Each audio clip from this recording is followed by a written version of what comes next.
A kid only gets to experience Star Wars for the first time once. If you're like me, you don't even remember what it's like to not know whether the rebels will stop the Death Star from destroying the base on Yavin 4.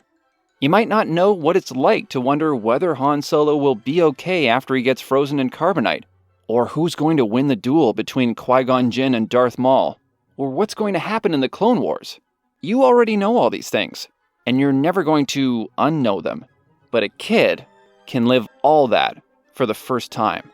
What's most exciting is that you have the chance to watch a kid see Anakin Skywalker grow from a rescued slave into a powerful Jedi, and then watch Luke Skywalker become a Jedi like his father, and then pull the rug out from under them and watch as they grapple with the idea that Darth Vader, Luke's nemesis, who supposedly killed Anakin Skywalker, is actually Luke's father.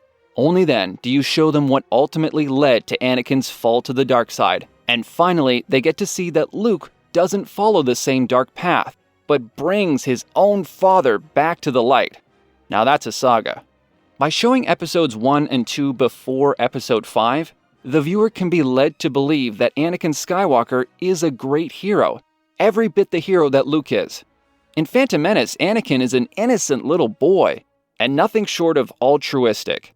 For anyone who knows what he will become, this is just tragically ironic. But to someone who doesn't know, especially a child, he's a sweet, heroic little boy who will surely grow up to become a great, heroic Jedi. Yeah, the Jedi Council are certainly concerned, but they haven't gotten to know him like Qui-Gon has, right? And, okay, in episode 2, he's not so nice. But there is a very good chance that a fresh, young viewer still wouldn't even consider that he will eventually fall to the dark side. This movie, despite a few scenes to the contrary, sets up Anakin as a hero.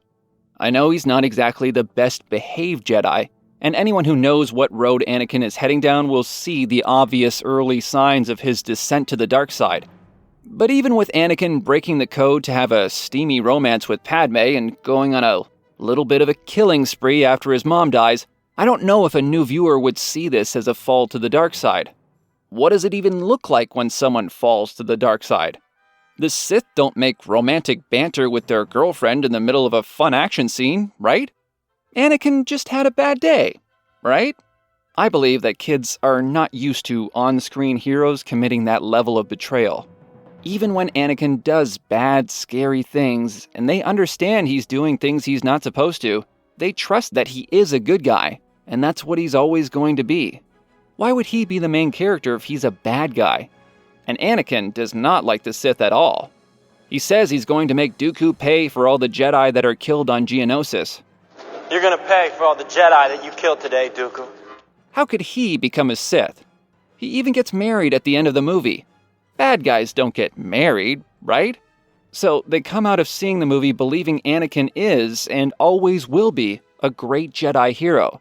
And that belief is what's going to make the twist at the end of The Empire Strikes Back seem so... not true! So... impossible! At the end of the day, what is this Skywalker saga about? Skywalkers. As cool as everything in Star Wars is, this story isn't about X-Wings or clone troopers or Leia or Padme or Han or Obi-Wan or Yoda or Palpatine. It's about the relationship between a father and a son.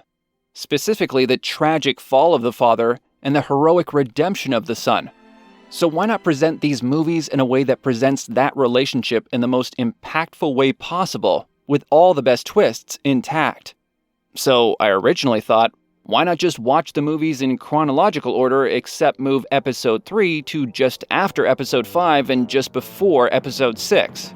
You don't see Anakin's fall until after Vader tells Luke about it, and you just tell the kids after watching episode 2 that the Clone Wars didn't end well for the Republic or the Jedi, and the next movie takes place many years in the future. It will all be explained later. Well, there's just one problem. Episode 1 makes for a great introduction to the saga, but a horrible introduction to Star Wars. So, in my next video, we're going to discuss why A New Hope has remained the perfect introduction to Star Wars since it came out almost half a century ago. So, until next time, just remember, sandstorms are very, very dangerous. And they're rough and coarse, and they get everywhere.